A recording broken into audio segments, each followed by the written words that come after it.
देख रहे हैं 4 PM और मैं हूं आपके साथ सिमरन। शुरुआत करते हैं इस वक्त की बड़ी खबरों के साथ।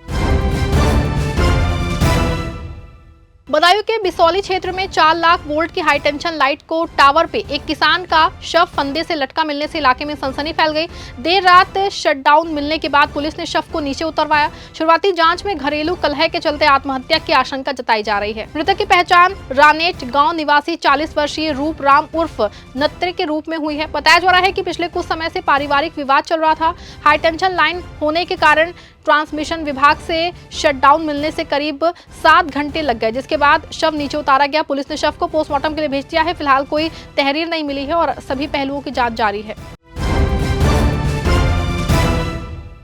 बरेली मंडल को नए मंडलायुक्त मिल गए हैं। 2010 बैच के IAS अधिकारी शंभू कुमार ने पदभार ग्रहण करते ही अधिकारियों को साफ संदेश दिया है कि शासन को जीरो टॉलरेंस नीति से कोई समझौता नहीं होगा। उन्होंने कहा कि लापरवाही और ढिलाई किसी भी स्तर पर बर्दाश्त नहीं की जाएगी। पूर्वांचल विद्युत वितरण निगम के प्रबंध निदेशक रहे शंभू कुमार ने कहा कि सरकार की जन कल्याणकारी योजना का लाभ अंतिम व्यक्ति तक पहुँचाना उनकी प्राथमिकता होगी। विकास कार्यों, कानून व्यवस्था और जन शिकायतों के निस्तारण की नियमित समीक्षा की जाएगी। साथ ही सभी विभागों को जवाबदेही के साथ समय तय में लक्ष्य पूरे करने के निर्देश दिए जाएंगे।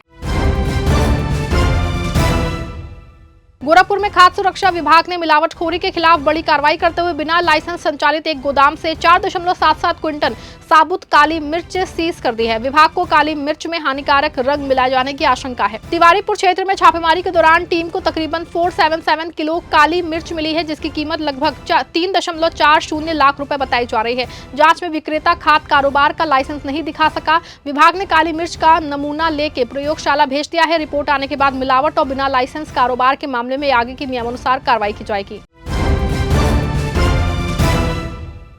गोरखपुर के शाहपुर क्षेत्र में एक इंटर कॉलेज के बाहर छुट्टी के बाद छात्राओं के 2 गुट आपस में भिड़ गए। कहासुनी के बाद सड़क पे मारपीट शुरू हो गई, जिसका वीडियो सोशल मीडिया पे वायरल हो रहा है। मामले की जांच शुरू कर दी गई है। बताया जा रहा है कि छुट्टी के समय किसी बात को लेकर 2 छात्राओं में विवाद हुआ, जो देखते ही देखते मारपीट में बदल गया। मौके पर मौजूद लोगों ने घटना का वीडियो बना लिया। विद्यालय प्रशासन ने मामले को गंभीरता से लेते हुए जाँच के आदेश दिए हैं। प्रधानाचार्य का कहना है कि जाँच रिपोर्ट के आधार पर संबंधित छात्राओं के खिलाफ नियमानुसार कार्रवाई की जाएगी। सीतापुर के हरगांव सामुदायिक स्वास्थ्य केंद्र में इलाज के दौरान एक बच्चे की मौत के बाद परिजनों ने जम के हंगामा किया। परिजनों का आरोप है कि गलत इंजेक्शन लगाए जाने से बच्चे की तबीयत बिगड़ी और उसकी मौत हो गई। बताया जा रहा है कि बच्चे को सर्दी जुकाम की शिकायत पे अस्पताल लाया गया था। 2 इंजेक्शन लगने के बाद उसकी हालत अचानक बिगड़ गई और इलाज के दौरान मौत हो गई। सूचना में पुलिस मौके पर पहुंची और स्थिति को शांत कराया। स्वास्थ्य विभाग और पुलिस पूरे मामले की जाँच में जुटी है। जाँच रिपोर्ट के आधार पर आगे की कार्रवाई की जाएगी। लखीमपुर खीरी में 5 दिनों से लापता ऑटो चालक की बरामदगी न होने पर परिजनों को गुस्सा फूट पड़ा है। परिजनों ने SP कार्यालय पहुंच के प्रदर्शन किया और पुलिस पर लापरवाही का आरोप लगाते हुए चालक की जल्द सकुशल बरामदगी की मांग की है। 31 वर्षीय विनीत कुमार को ऑटो भंसडिया रेलवे क्रॉसिंग के पास लावारिस हालत में मिला था, जबकि उसकी बैटरी भी गायब थी। परिजन अपहरण की आशंका जता रहे हैं। विनीत की मां का रो रो के बुरा हाल हो गया है। परिजनों ने चेतावनी दी है कि जल्द कार्रवाई नहीं हुई तो आंदोलन करने को मजबूर होंगे। बरेली में 108वें उर्स रज़वी के मंच पे उलेमाओं ने दहेज प्रथा के खिलाफ बड़ा संदेश दिया है। ऐलान किया गया है कि दहेज मांगने वाले लड़के का निकाह कोई मौलाना या काजी नहीं पढ़ाएगा। साथ ही लोगों से शादियों में फिजूल खर्ची छोड़ के बच्चे की शिक्षा पे खर्चा करने की अपील की गई है। उलेमाओं ने कहा कि तालीम ही समाज की तरक्की की बुनियाद है, इसीलिए बेटा बेटी दोनों को शिक्षा को प्राथमिकता देनी चाहिए। मंच से सादगीपूर्ण निकाह, गरीब बेटियों के सामूहिक विवाह और नशा मुक्ति का भी संदेश दिया है। उलेमाओं ने समाज से दहेज प्रथा का बहिष्कार करने और इस सामाजिक बुराई को खत्म करने की अपील की है। बरेली में भारतीय किसान यूनियन टिकैत गुट ने प्लास्टिक प्रदूषण, सफाई व्यवस्था और जल भराव की समस्या को लेकर जिलाधिकारी कार्यालय में ज्ञापन सौंपा। संगठन ने पर्यावरण संरक्षण और स्मार्ट गांव विकसित करने की मांग उठाई है। बाकियों ने प्लास्टिक और पॉलिथीन पर सख्ती से रोक लगाने, नालियों की नियमित सफाई और जल भराव की समस्या के समाधान की मांग की है। साथ ही पर्यावरण अनुकूल विकल्पों को बढ़ावा देने, वृक्षारोपण के बाद पौधों की देखभाल और स्मार्ट सिटी की तर्ज पे स्मार्ट गाँव विकसित करने की मांग भी सरकार के सामने रखी गई है। गोरखपुर में जिलाधिकारी दीपक मीणा ने कलेक्ट्रेट में जन सुनवाई कर लोगों की समस्याएं सुनी हैं। डीएम ने संबंधित अधिकारियों को शिकायतों का समयबद्ध और गुणवत्तापूर्ण निस्तारण सुनिश्चित करने के निर्देश दिए हैं। जन सुनवाई में भूमि विवाद, राजस्व, पेंशन, आवास, राशन कार्ड, बिजली, सड़क और जल निकासी से जुड़ी शिकायतें सामने आई हैं। जिलाधिकारी ने कहा कि शिकायतों के निस्तारण में संवेदनशीलता और पारदर्शिता बरती जाए और अनावश्यक देरी या लापरवाही मिलने पर संबंधित अधिकारियों की जवाबदेही तय की जाएगी। गोरखपुर के नवागत मंडलायुक्त इंद्र विक्रम सिंह ने कार्यभार संभालने के दूसरे दिन ही कमिश्नरी कार्यालय का औचक निरीक्षण किया है। उन्होंने कोर्ट शाखा, रिकॉर्ड रूम और सांख्यिकी विभाग की व्यवस्थाओं का जायजा लेते हुए पारदर्शिता और समयबद्ध कार्य प्रणाली पर जोर दिया है। निरीक्षण के दौरान मंडलायुक्त ने पुराने वादों के जल्द निस्तारण, अभिलेखों के डिजिटाइजेशन और रिकॉर्ड के बेहतर रखरखाव के निर्देश दिए हैं। कर्मचारियों को समय से कार्यालय पहुंचने और आमजन को बिना परेशानी सेवाएं उपलब्ध कराने की हिदायत दी है। उन्होंने स्पष्ट कहा है कि कार्यों में लापरवाही किसी भी स्तर पर बर्दाश्त नहीं की जाएगी।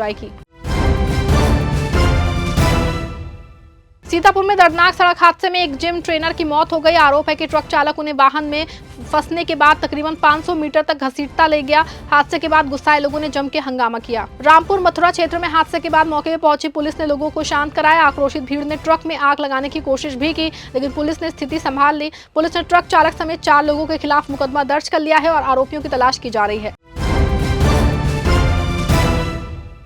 श्रावण मास में कांवड़ यात्रा पूरे उत्साह के साथ जारी है। बांदा में विश्व हिंदू परिषद ने शिव भक्तों के स्वागत के लिए भव्य सेवा शिविर लगाया है, जहां कांवड़ यात्रियों पे पुष्प वर्षा कर उनका अभिनंदन किया गया और जलपान की व्यवस्था की गई। स्टेशन रोड पे लगे सेवा शिविर में सैकड़ों कांवड़ यात्रियों का स्वागत हर हर महादेव और बोल बम के जयघोष के बीच किया गया। विहिप पदाधिकारियों और स्वयंसेवकों ने श्रद्धालुओं को शीतल पेयजल और स्वल्पाहार वितरित किया है। संगठन ने कहा कि कांवड़ यात्रा आस्था के साथ सेवा और सामाजिक एकता का भी प्रतीक है, इसलिए हर वर्ष ऐसे सेवा शिविर आयोजित किए जाते हैं।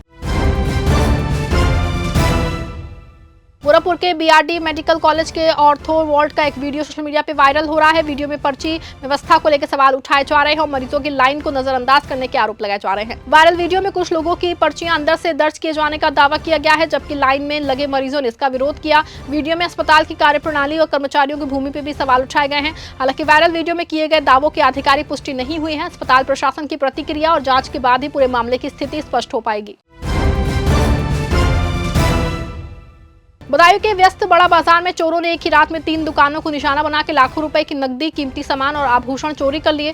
वारदात के बाद बदमाश पहचान छिपाने के लिए सीसीटीवी का डीवीआर भी साथ ले गए। सूचना पे सदर कोतवाली पुलिस और फॉरेंसिक टीम मौके पर पहुंची और साक्ष्य जुटाए। आसपास के सीसीटीवी कैमरों की फुटेज खंगाली जा रही है। पुलिस ने घटना के खुलासे के लिए कई टीमें गठित की हैं। एक साथ 3 दुकानों में चोरी की वारदात में व्यापारियों में काफी आक्रोश हो गया है और उन्हें जल्द आरोपियों की गिरफ्तारी की भी मांग की है। लखीमपुर खीरी में कोतवाली सदर पुलिस ने बड़ी कार्रवाई करते हुए विभिन्न मामले में वांछित 8 वारंटी अभियुक्तों को गिरफ्तार किया है। जी हां, आपको बता दें, आरोपियों की गिरफ्तारी के लिए पुलिस की अलग अलग टीमें लगाई गई थी। पुलिस के मुताबिक सभी वारंटियों को अलग अलग स्थानों से गिरफ्तार कर लिया गया है। आवश्यक कानूनी कार्रवाई पूरी करने के बाद सभी आरोपियों को न्यायिक हिरासत में भेज दिया गया है। पुलिस का कहना है कि वांछित और वारंटी अभियुक्तों के खिलाफ अभियान आगे भी जारी रहेगा।